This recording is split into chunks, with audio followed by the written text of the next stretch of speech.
Мен Жанайдар Мусин атындағы Көкшетау жоғары қазақ педагогикалық колледжінің филология бөлімінің 3 курс студенті Менжасарова Аиза боламын. Сәлеметсіздер ме, балалар? Тақырыбымызды төменде берілген ребус арқылы табайық. Ребусты шешу үшін сендерге 2 минут беріледі. Жарайсыңдар, балалар. Біздің сабағымыздың тақырыбы театр және мәдениет. Сендер дұрыс таптыңдар. Оқу мақсаты жай сөйлемдерді диалог ішінде қолданып, түрлерін ажырату. Ал енді бірінші тапсырмаға назар аударайық.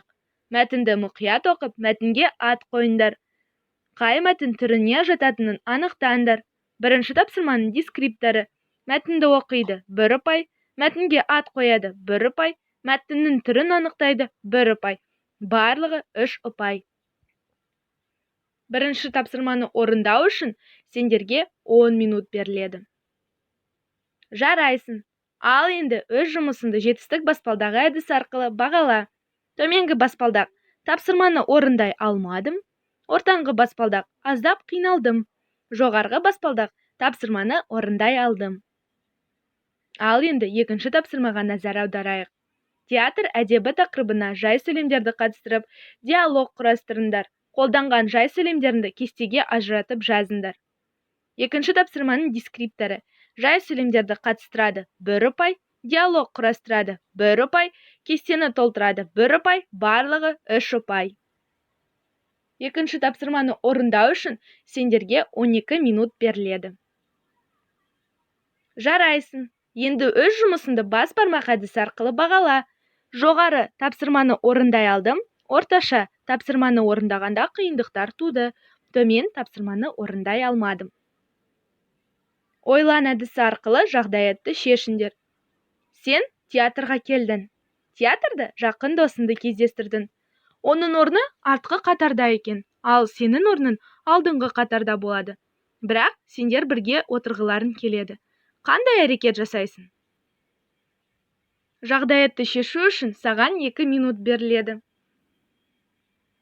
Жарайсың. Сен жағдаятты дұрыс шештің. Ал енді 3-ші тапсырмаға назар аударайық.